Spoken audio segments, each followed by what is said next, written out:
Olá, seja muito bem-vindo à nossa série Encontros com a Mitologia Clássica. Esse é o primeiro de 25 encontros, intitulado Introdução. Muitos de vocês que conhecem o nosso trabalho assistiram os encontros da nossa série de Encontros com a Literatura. E lá nós tivemos encontros com a literatura antiga, encontros com a literatura clássica, medieval, renascentista, contos com a literatura neoclássica, enfim, uma grande sorte gama de séries que passavam de maneira panorâmica por diversos tópicos da literatura universal.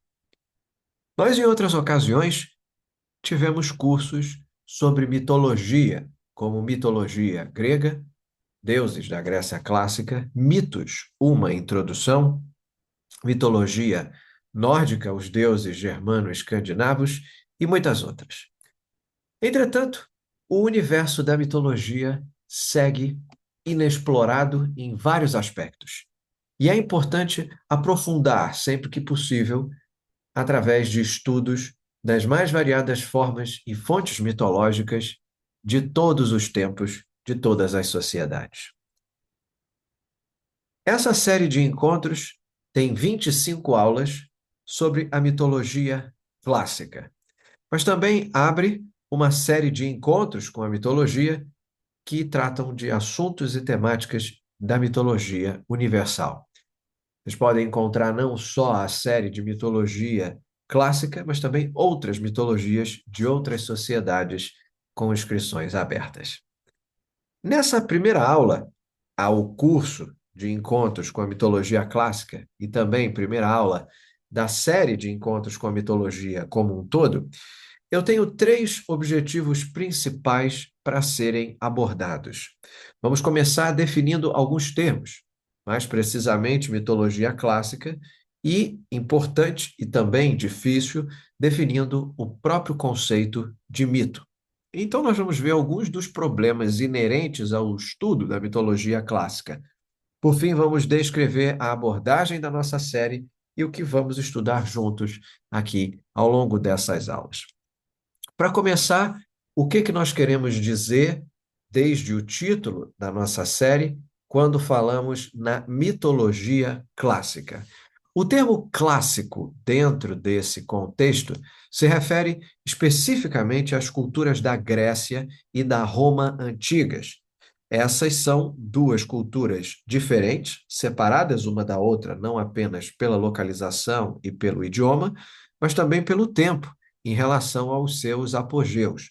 A cultura grega atinge o seu pico na Atenas do quinto século antes de Cristo, enquanto que a cultura romana atinge o seu zênite nos séculos I antes e depois de Cristo. Portanto, há uma lacuna de várias centenas de anos entre as duas sociedades e também há uma lacuna de tempo, né, e de espaço, além do tempo, de espaço. Mas nós falamos sobre essas duas mitologias como uma única unidade. E quando a mitologia é una, ela pode ser chamada de mitologia clássica ou mitologia greco-romana. E a razão pela qual nós podemos fazer isso é porque, embora elas sejam duas culturas distintas, há uma forte relação de interdependência, continuidade entre as duas, nominalmente na sua literatura e na sua arte, e muito particularmente na sua mitologia. A cultura romana tomou emprestado, ou talvez adaptou, seria um termo melhor, grande parte da sua mitologia, digamos assim, por atacado, importando-a da Grécia. Dessa forma, os mitos que se desenvolveram na Grécia Antiga passaram a ser os mitos da cultura romana. Isso torna possível discutir não apenas a mitologia grega ou a mitologia romana, mas a mitologia clássica, como eu disse, num todo unificado. Claro que existem aspectos e pormenores que distinguem, por exemplo, o mais conhecido, a diferença de nomes entre os deuses, né? Mas ainda assim, há uma ideia de continuidade, há uma ideia de repetição e preservação. Nessa nossa série, muito provavelmente, vocês vão me ouvir utilizando os termos mito grego, mito clássico, de forma mais ou menos intercambiável, simplesmente porque os mitos que se originam na Grécia são posteriormente adaptados pelos romanos. Mais para perto do fim do curso, entretanto, vamos ver especificamente aquilo que é romano, e aquilo que os romanos fazem com o mito grego quando eles o adaptam. Tanto para o termo clássico, já temos, portanto, aqui uma definição para começo de conversa, e agora eu preciso definir o termo mitologia, isso só para sairmos aqui do título do curso. O termo é, na verdade, um termo muito ambíguo, porque, a rigor, mitologia seria o estudo do mito, né? E mitologia é o estudo de, assim como biologia, o estudo da vida, psicologia, o estudo da mente, geologia, o estudo da terra. Então, mitologia deve significar o estudo do mito. Na verdade, alguns estudiosos usam o termo dessa forma, e, do ponto de vista literal, é isso que deveria significar. Entretanto, quando nós usamos a palavra mitologia no sentido comum, a ideia é o corpo de mitos, a coletânea de mitos que são contados por uma cultura específica. Se alguém diz que recentemente fez o nosso curso de deuses germano-escandinavos, fez o nosso curso de mitologia nórdica, a pessoa não parte do pressuposto de que esse aluno está lendo textos teóricos a respeito dos mitos da cultura nórdica. Não parte do pressuposto de que a pessoa que diz eu tenho estudado mitologia nórdica, que essa pessoa lê teses de doutorado sobre cultura nórdica. Na verdade, o que ela tem feito é lido antologias de mitos nórdicos, lido sobre os deuses germano-escandinavos. Então, mitologia tem, portanto, dentro desse contexto, dentro dessa preservação, seja mitologia clássica, mitologia nórdica, mitologia celta, mitologia africana, a mitologia dos índios Inuit, a mitologia dos índios Pataxós, ou ainda a mitologia dos maias, dos incas, dos astecas, não interessa. A mitologia tem esses dois significados distintos. O estudo do mito, de um lado, né, que muitos gostam de tratar como mitografia, e também o corpo inteiro de mito de uma cultura, né? Nós vamos usar os termos em ambas as formas aqui no nosso curso. Nós fazemos mitologia no primeiro sentido, que é estudar os mitos, mas também, frequentemente, vamos nos referir à mitologia clássica ou à mitologia grega, significando aqui, portanto, o coletivo dos mitos que foram desenvolvidos no âmago, no seio dessas culturas. Agora vem a parte mais difícil, né? Se mitologia tem esses dois significados, o que seria, portanto, o mito em si? E essa é uma pergunta que não tem uma resposta fácil, nem muito menos uma resposta óbvia. A tentativa de definir mito é um conceito notoriamente complexo, como nós vamos ver em detalhes nas nossas próximas aulas, que é o momento em que eu vou apresentar a vocês várias teorias sobre o mito. Mas no encontro de hoje é importante que tenhamos, para não ficarmos aqui o tempo inteiro nisso, mas precisamos de uma definição básica, uma definição de trabalho, para começo de conversa, do que é o mito. E a definição básica seria: mito é uma história tradicional que uma sociedade conta a si mesma, que codifica ou representa a visão do mundo, a crença, os princípios e os medos, muitas vezes, dessa sociedade.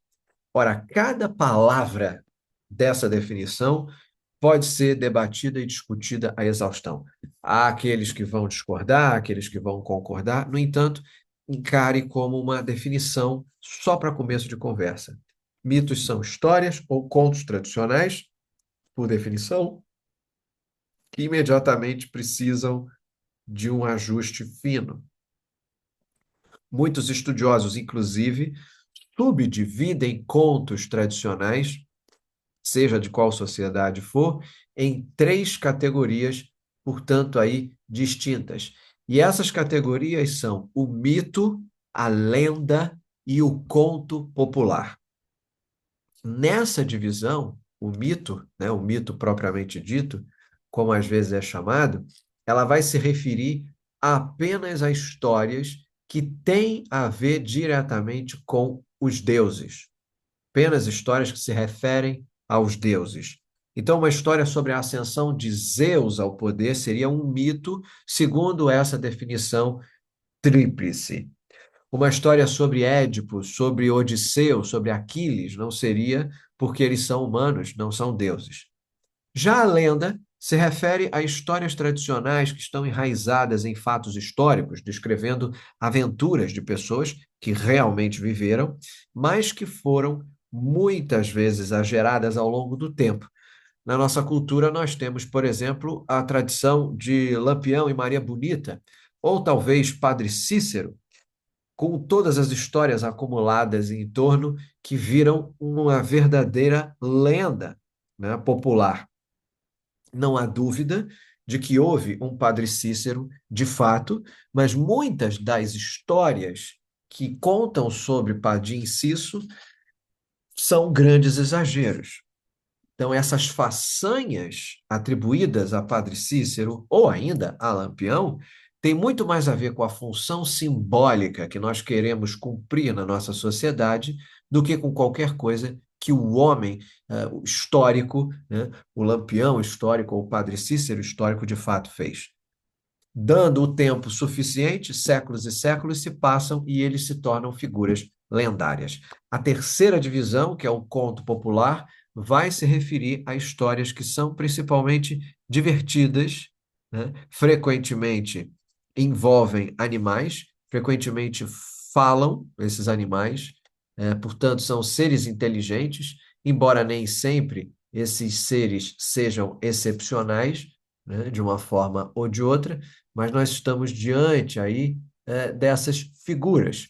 Figuras, por definição, aqui bastante contundentes, né? Tem assim a sua relevância, né? E nós temos, é claro, que levar isso em conta, né? Dada a importância, dado os vestígios em que eles representam nessa sociedade, né? Por mais tradicional e fantásticas que essas histórias podem parecer. O conto popular é frequentemente chamado de conto de fadas, mas esse é um termo enganoso porque normalmente não tem nada a ver com fadas. Um exemplo seria Chapeuzinho Vermelho, seria a lenda de Caixinhos Dourados, né? Ou a história dos três ursos, dos três porquinhos e coisas dessa natureza. Então, essas três categorias de contos tradicionais, portanto, essas três subdivisões no mito, portanto, são mito, lenda e conto popular, são divisões muito úteis para determinar exatamente com que tipo de história que nós estamos lidando. No entanto, pelo menos aqui na mitologia clássica, são categorias que se sobrepõem a um tal ponto que a distinção começa a parecer muito artificial.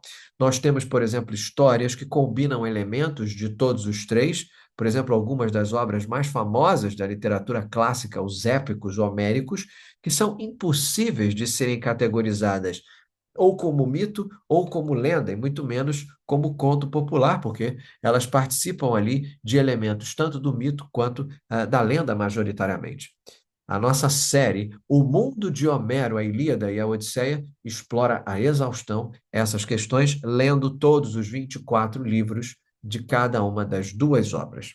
Portanto, nesse curso, nós vamos ver histórias tradicionais que, para efeito de classificação, seriam lendas. Vemos alguns exemplos do que seriam elementos de contos populares dentro das histórias tradicionais, mas nós vamos obter aqui juntos a tendência a usar o termo mito para simplificar o nosso trabalho, para não dificultar aqui um drama que já é um drama acadêmico bastante complexo, né? E vamos usar o conceito de mito como uma categoria mais ampla para dar conta de todos esses três tipos de história tradicionais. Bom, se mitos são contos ou histórias tradicionais que uma sociedade conta sobre si mesma, a si mesma. Portanto, a próxima pergunta deve ser: quais são as sociedades que usam mitos e por que escolhem usar mitos? E a grande verdade é que tudo indica que todas as sociedades têm mitos. Então, temos aqui um elemento que é majoritariamente humano. Podemos dizer que nunca houve uma sociedade que não tivesse algum tipo de história, algum tipo de conto tradicional. No entanto, o mito tem uma importância nas culturas pré-letradas, né, que perdeu-se, em muitas maneiras, na cultura ocidental moderna, que é altamente letrada e altamente tecnológica. E eu digo cultura pré-letrada, de propósito, em vez de mencionar como culturas ágrafas ou analfabetas, porque iletrado sempre soa pejorativo, como se implicasse que ter cultura é saber ler e escrever, né? E eles, na verdade, não sabem ler nem escrever, ou, enfim, são preguiçosos demais para terem administrado essa tecnologia. E pré-letrado, portanto, parece mais preciso, porque indica exatamente o status da cultura, que pode até ser sofisticada, mas não desenvolveu ali um sistema de escrita. E essa é uma lição que a antropologia nos ensina. Numa cultura pré-letrada, portanto, o mito tem uma importância que ele não tem numa cultura letrada. E essa é uma ideia importantíssima, principalmente quando estivermos estudando sociedades que não têm por escrito muitos dos seus mitos. Hoje em dia, nós temos toda sorte de explicações, análises, janelas diferentes para olhar o mundo da experiência humana, e essas janelas, essas oportunidades vão se desenvolver após o desenvolvimento da escrita. Por exemplo, nós temos a psicologia, temos a teologia, a história, a ciência, toda uma sorte de abordagens se nós quisermos fazer perguntas, por exemplo, por que que o mundo funciona do jeito que funciona, por que que os corpos são do jeito que são, como é que os humanos podem conviver melhor juntos, e aí vem os estudos da política, né? Por que que existem os dois sexos, por que que os dois sexos têm tanta dificuldade em se relacionarem com harmonia, porque há questões de gênero, enfim, toda uma ampla gama de questões num largo espectro de análises e possibilidades de resposta que fogem muito da resposta mítica. E esse tipo de pergunta nós podemos abordar por meio de qualquer uma das avenidas do saber humano, né? Pega essa última, onde é que a nossa cultura, né, como é que a nossa cultura sobrevive, como é que a nossa cultura consegue seguir adiante. Nós podemos recorrer à psicologia, à biologia, à ciência, à teologia, todos os tipos de saber para olhar, para explorar, discutir, analisar perguntas. No entanto, numa sociedade pré-letrada, quais são os meios que eles detêm para discutirem essas questões? Se eles não têm uma tradição literária sofisticada e duradoura, da qual essas diferentes opiniões podem crescer, o que que eles têm em mãos? E a resposta é: eles têm os contos tradicionais, ou, se preferirem, os mitos. Em outras palavras, uma sociedade pré-letrada tem todas essas funções que as diferentes zoologias e zoofias têm para falar e responder sobre os mesmíssimos anseios que eu acabei de citar. Mas todas as funções devem ser cumpridas numa sociedade pré-letrada, e isso é feito por contos tradicionais. Geralmente as pessoas ficam surpresas quando nós dizemos isso, mas se você pensar por um momento, você vai ver que é exatamente assim que as coisas se desenvolvem. Como pode uma cultura que não tem escrita passar adiante o seu sistema de crença, os seus valores, as suas tradições, a sua história, sua visão de mundo, aquilo que eles entendem que são os deuses, aquilo que eles acham que os humanos desenvolveram, e o único meio amplo o suficiente, de largo espectro, é, sem dúvida, boca a boca, conhecimento repetido, passado de uma geração para outra, na forma de histórias tradicionais, né, que provavelmente facilitam a lembrança e a reflexão como um todo. É claro que isso tem implicações importantes para a questão, afinal de contas, por que mitos de fato têm sentido, por que mitos de fato são sofisticados? E a resposta é que no Ocidente moderno, na nossa cultura ocidental contemporânea, nós tendemos a fazer uma distinção muito forte entre fato e ficção. São pares binômios de oposição que fazem a essência da modernidade. Nós pensamos neles como sendo opostos. E essa distinção é muito clara entre o fato e a ficção, entre o verdadeiro ou falso, o real e o imaginário, o ficcional e o não ficcional, o literal e o metafórico.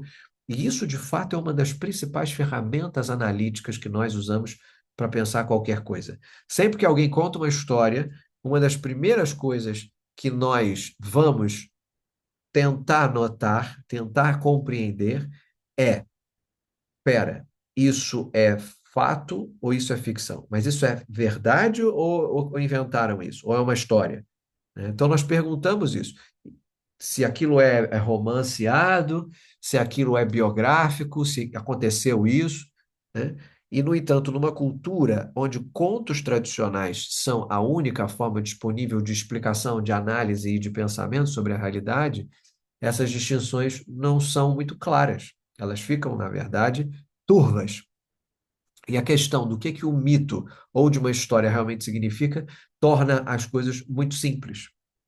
Um exemplo do próprio mito grego vai aparecer no nosso quarto encontro, quando falamos sobre a história da criação dos gregos, como aparece no poeta Hesíodo, onde nós encontramos duas entidades chamadas Gaia e Urano. Gaia é uma deusa, aqui à direita, e Urano é um deus, aqui à esquerda. Eles têm volição, eles têm desejos, eles falam, eles se unem carnalmente, produzem filhos, são entidades humanas antropomorfizadas, femininas e masculinas. No entanto, Gaia é uma palavra que em grego quer dizer simplesmente a terra e Urano quer dizer céu.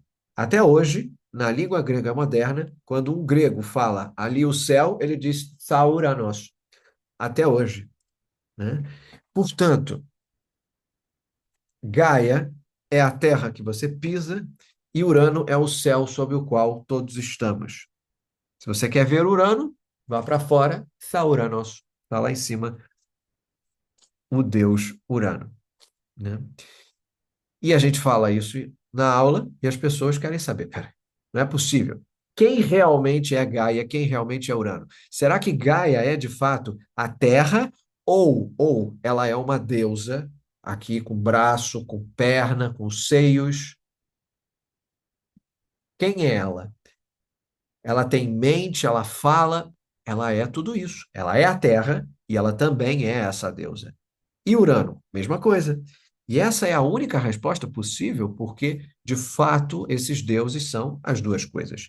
Então, essa distinção moderna, por assim dizer, desesperada, entre aquilo que é literal e aquilo que é metafórico, ela não faz sentido para esses povos e para essas civilizações, porque eles não têm uma outra forma de explicar. Isso não quer dizer que sejam sociedades insípidas, que sejam sociedades menores, menos importantes, menos inteligentes, quer dizer simplesmente que são diferentes.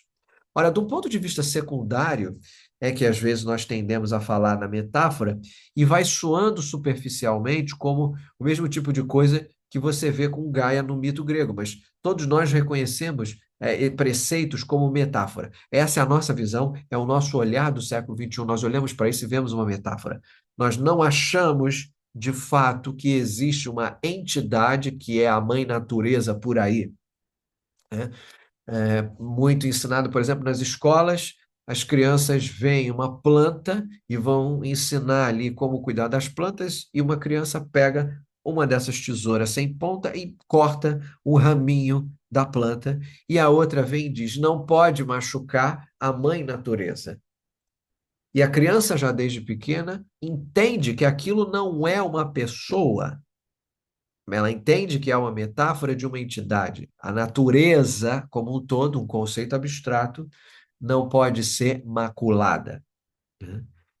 Mas, ao mesmo tempo, ela é, para os gregos, para os romanos, uma entidade, né? E isso causa arrepios em muita gente. Então, nós reconhecemos isso como uma forma metafórica de dizer que nós danificamos o nosso próprio ambiente e que nós vamos sofrer as consequências disso, como de fato temos sofrido ao longo dos últimos séculos e certamente vamos continuar sofrendo com as consequências das ações humanas no planeta. Ora, a metáfora tem muito mais valor emotivo do que a declaração puramente literal. Mas nós reconhecemos isso como metáfora, eles não.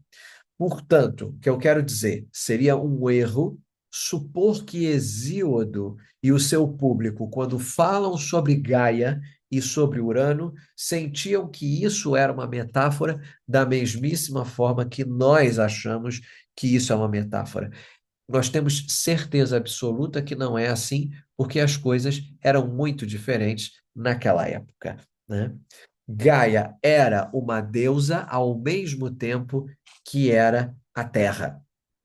Portanto, a mitologia grega, como outras mitologias, se desenvolveu numa cultura pré-letrada. Isso significa que, quando nos propomos a estudar mitologia grega ou mitologia clássica, nós nos colocamos numa tarefa muito paradoxal. Ela se desenvolveu numa cultura pré-letrada, mas como é que nós sabemos sobre essa cultura? Com o que nós estudamos quando estudamos o mito grego? Nós vamos estudá-lo por meio da literatura. E essa é a nossa obrigação. Esse é o nosso único meio de acesso, ou o nosso principal acesso. Os estudiosos modernos do mito, muito frequentemente, vão recorrer às sociedades pré-letradas modernas para tentar descobrir o que é o mito e como ele funciona. E a abordagem antropológica do mito é uma das mais frutíferas no campo moderno do estudo teórico do mito.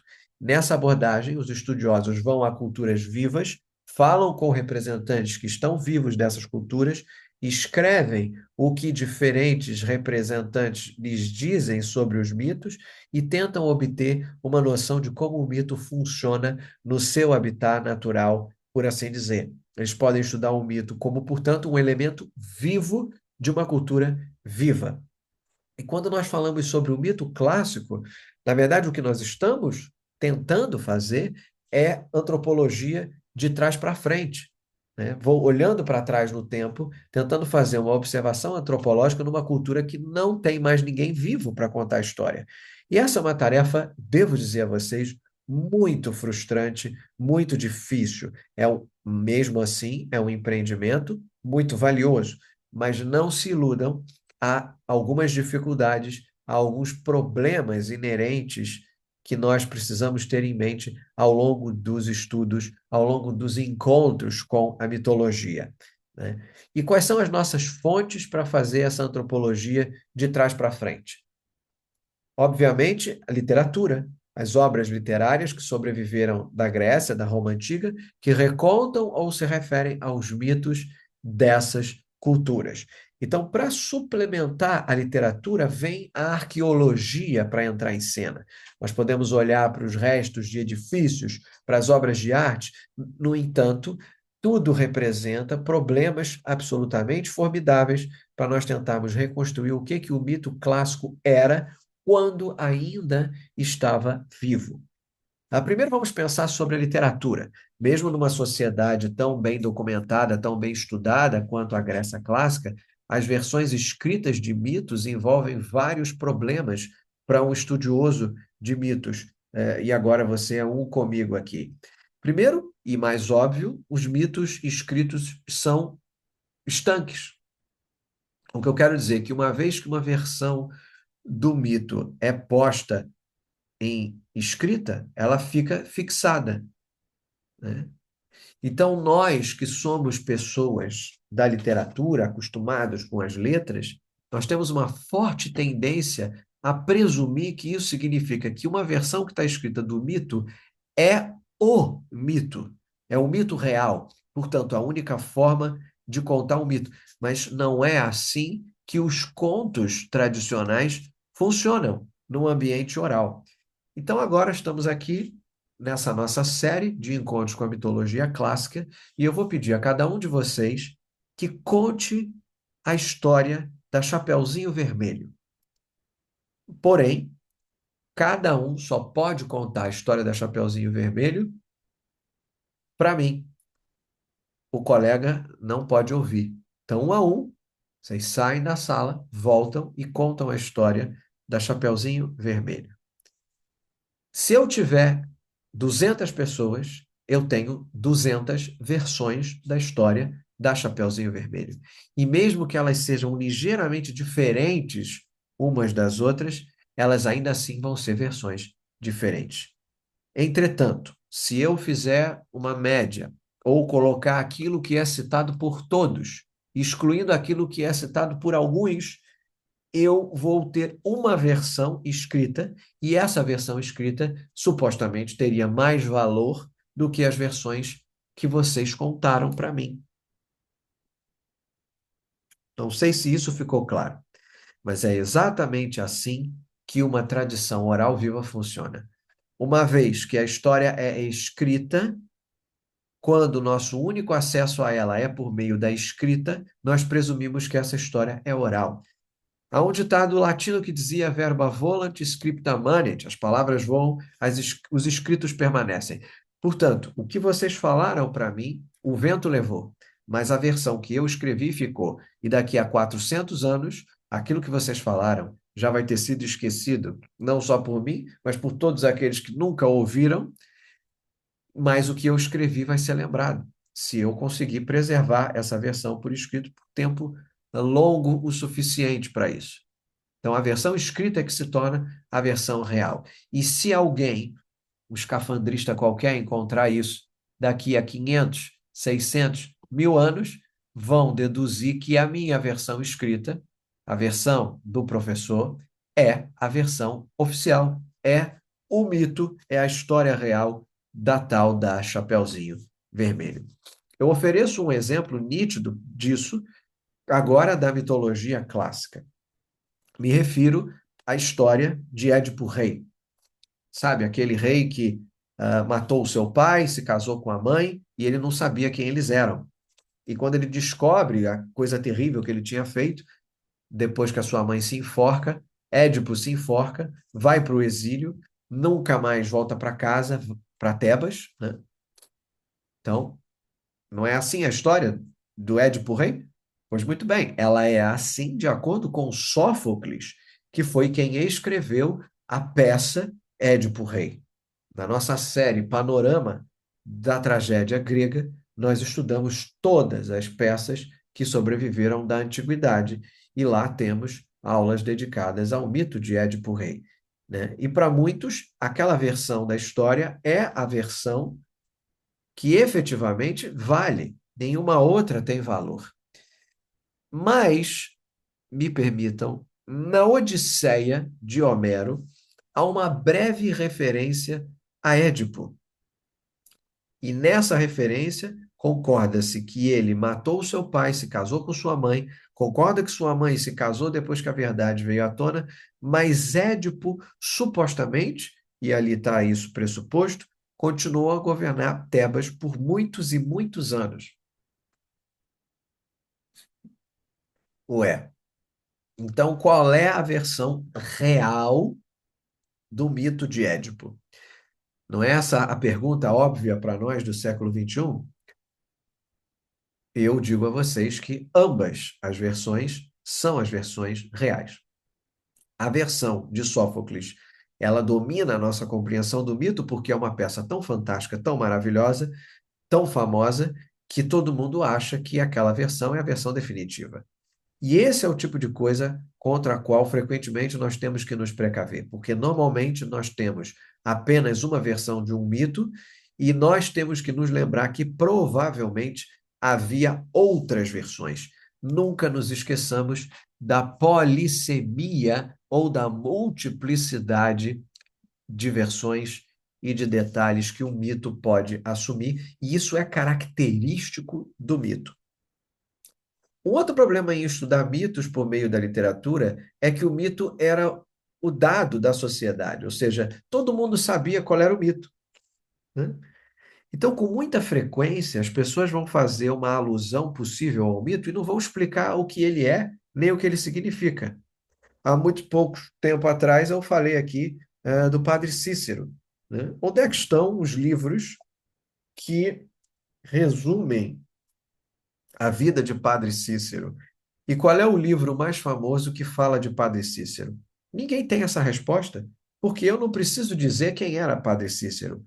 Todos, pelo menos os brasileiros, sabemos de um homem chamado Padre Cícero, um beato, uma figura santa para muitos dos nossos compatriotas, né? Entretanto, um estudioso daqui a 3.000 anos que começou a estudar mitologia brasileira, lendas brasileiras, histórias brasileiras, e descobre sobre Padim Cisso. E ele fica numa elipse, porque onde ele procura, ele sempre acha referências, alusões, mas nunca explicações, nunca uma versão definitiva. E aos poucos vai se perdendo quem foi Padre Cícero, o que ele fez e por que que ele é importante. Portanto, essa é uma dificuldade em abordar um mito por meio da cultura, né? Por meio da literatura. É muito mais fácil eu achar uma receita para um bolo, para uma torta complexa, para uma receita sofisticada, do que achar num livro de receitas uma receita de como fazer arroz branco. Porque presume-se que qualquer um saiba como se faz arroz branco. Ou seja, coisas óbvias não são escritas.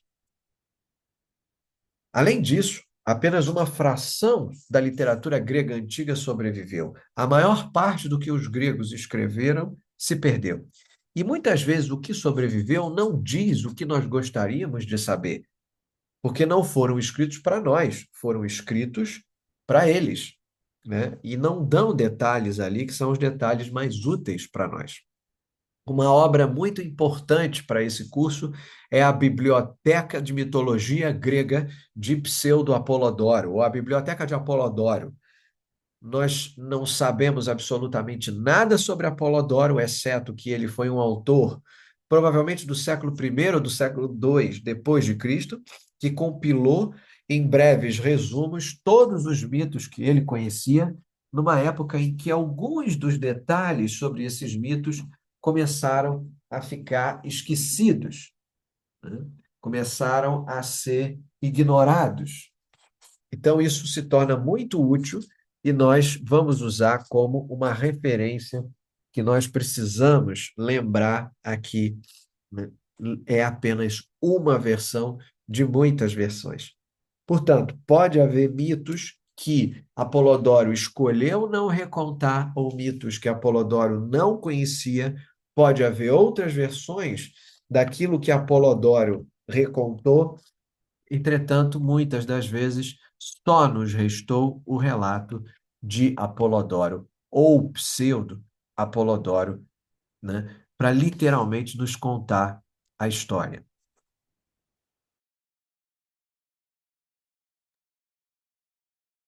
E a questão da arqueologia, né? O registro arqueológico e a literatura podem frequentemente lançar luz um sobre o outro, mas a arqueologia é talvez ainda mais difícil do que reconstruir o mito a partir da literatura, porque um artefato arqueológico por si só nos diz muito pouco ou quase nada sobre um mito ao qual ele poderia se referir. Uma estátua, uma pintura, se ainda não conhecemos as histórias nas quais elas são baseadas, não fazem sentido para nós.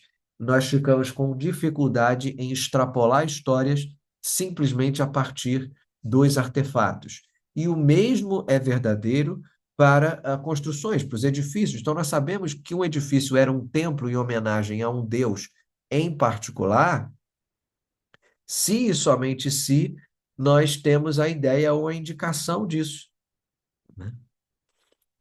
Se nós sabemos que aqui está um templo ao deus X ou ao deus Y, nós conseguimos especular o que é que está no interior, ou o que que ocorria no âmago dessa construção. No entanto, se nós não temos nenhuma evidência externa, se nós não conhecemos e não temos referência de absolutamente nada sobre isso, fica ainda mais complexo deduzir como as coisas aconteciam, né? E o que, no caso de uma cultura antiga, significa evidências escritas. Eu preciso de coisas escritas para me explicar o que eu acho na arqueologia, e aí a arqueologia em si, frequentemente, fica incompreensível. Há uma piada entre arqueólogos que, quando um arqueólogo não tem ideia do para que serve um objeto, ele diz que é um objeto de uso ritualístico, né? Porque ele não tem o que dizer, então ele diz, olha, nitidamente um objeto utilizado para a prática de rituais, até que alguém ache uma explicação mais sensata. Então, se nós não sabemos o que era, deve ter sido ritual, né? Não explica nada. Então, é um problema que frequentemente a arqueologia tem, e nós não sabemos tudo e não sabemos para que servem as coisas ou as histórias por trás das imagens. Nós também podemos ser enganados por referências na literatura a pensar que nós sabemos para que servia um artefato ou uma construção, quando na verdade nós não sabemos. Muito frequentemente, o registro arqueológico não é mais próximo do registro do que isso. Nós podemos pensar que sabemos o que estamos vendo, mas, na verdade, olhamos para algo que é tão diferente que somos tentados a olhar com o nosso olhar e não com o olhar daquela sociedade e acabamos por tirar conclusões precipitadas, né? Afinal de contas, então, eu já acabei com a esperança de vocês logo na primeira aula. Será que a gente desiste e diz que não há como estudar mitologia clássica, já que no final tudo é um beco sem saída? Obviamente, nós não pensamos assim. Mas, no entanto, eu preciso apresentar a vocês essas dificuldades para que tenhamos em mente ao iniciar a nossa jornada na mitologia clássica. Precisamos lembrar que estamos estudando apenas variantes dos mitos, apenas versões dessas histórias e versões que sobreviveram. É possível que elas tenham sido muito diferentes. Às vezes, nós conseguimos reconstruir uma versão muito complexa e muito completa de um mito, que, como ele poderia ter funcionado na sociedade original, porque nós temos ali várias versões, e outras vezes fica impossível você recompor uma versão em referência na outra, porque certas associações ficam tão obscuras e nós não temos a menor ideia nem quem é o personagem e nem que parte da história isso se refere. Ocasionalmente, nós temos ali uma obra de arte que vai preservar uma versão do mito que claramente é bem diferente daquelas que nós conhecemos. Há essa pintura num vaso grego clássico que tem um personagem que nós sabemos nitidamente que é Jasão, aquele do velo de ouro, ou do velocino de ouro, né? Tem ali uma árvore atrás dele, e essa árvore é guardada por um dragão, e todos os elementos apontam para o fato de que se trata de Jasão. No entanto, nessa representação do vaso grego, o dragão está engolindo ou está cuspindo Jasão, né, para fora.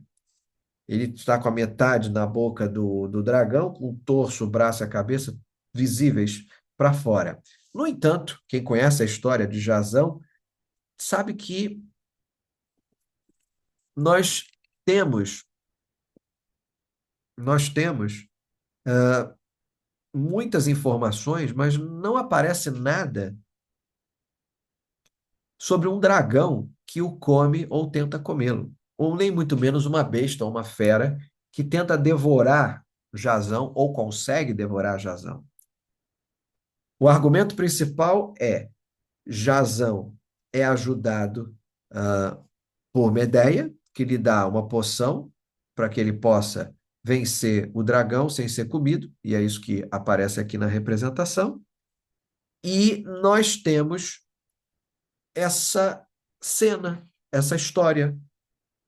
E se não fosse por esse vaso, nós nunca saberíamos que houve uma variante da história de Jasão em que ele era devorado por uma besta e era ajudado por Medeia. Porque nós não temos em nenhum outro lugar que não neste vaso a indicação, a descrição de Jasão combatendo uma besta e sendo auxiliado por Medeia. Nesse caso, então, nós não conseguimos recuperar essa versão. Nunca iremos, muito provavelmente, né, a não ser que achemos aí uma versão escrita que conte a história, mas é bem provável que nunca poderemos conhecer essa versão da história, da mesma maneira que nunca poderemos conhecer todas as nuances, todas as ressonâncias, todas as reverberações desse e de outros mitos numa sociedade. E é esse tipo de nuance, de reverberação, de reconteúdização de versões de um mesmo mito que se tornam irrecuperáveis. Não tem como conhecer todos os detalhes sobre nenhuma cultura que não seja a nossa. E mesmo na nossa própria cultura tem aspectos que nós ignoramos. Muitos brasileiros que vivem no sul do país ignoram elementos da cultura do norte do país. Muitos brasileiros que vivem no nordeste do país ignoram preceitos, elementos da cultura do centro-oeste brasileiro. E isso é normal. Isso faz parte das nossas limitações, faz parte daquilo que Protágoras dizia do homem como a medida de todas as coisas. No entanto, dentro dessas limitações, o que nós podemos fazer é usar o que sabemos sobre a sociedade clássica para lançar luz sobre mitos, para lançar luz sobre essas sociedades e aí tentar estudá-las, tentar discuti-las e tentar compreendê-las na medida do que for possível. Né? Então, vamos concluir descrevendo aqui, muito brevemente, a nossa abordagem e a nossa organização. 3 pontos principais para esse curso incluem, primeiro e mais simples, dar a vocês familiaridade com os mitos clássicos, principalmente os mitos mais primários, que são abrangidos pelo curso. Então, não se iludam, isso não é de forma alguma um elenco de todos os mitos clássicos, não é um panorama de todos os mitos clássicos, nem muito menos dos mitos clássicos ou dos mitos greco-romanos importantes. A série é uma série de encontros com a mitologia clássica. A mitologia clássica é um universo, nós temos 25 aulas, mas acredita em mim, são só 25 aulas. Nós tivemos que deixar muita coisa de fora, escolhemos aqui mitos importantes, mitos representativos, para dar a vocês uma boa noção da mitologia clássica. Portanto, o curso nos familiarizará com pelo menos alguns dos principais personagens, temas e histórias da mitologia greco-romana.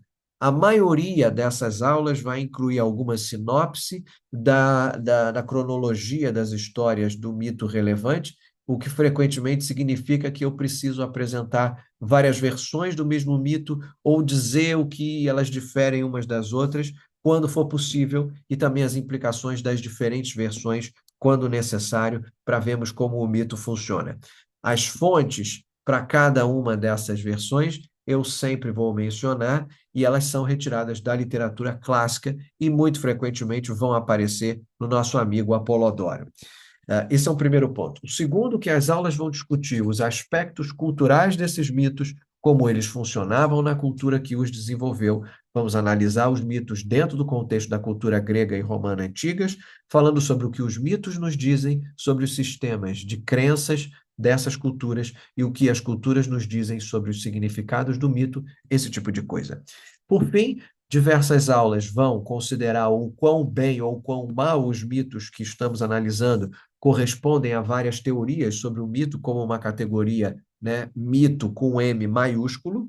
Vamos discutir a utilidade de várias teorias e abordagens teóricas para a nossa compreensão da mitologia clássica, já começando com esse kit que eu entrego a vocês para análise, para fazerem análise mitológica, já no nosso próximo encontro e no seguinte, né? Entretanto, também recomendo àqueles que desejam se aprofundar nas questões teóricas que façam a nossa série Mitos, uma introdução que usa a cultura e a mitologia greco-romana como ferramentas para apresentar teorias e análises, montar o kit de instrumentação mitográfica para que vocês possam aqui usar e aplicar não só nessa série de encontros com a mitologia clássica, mas em todos os outros cursos da série de encontros com a mitologia.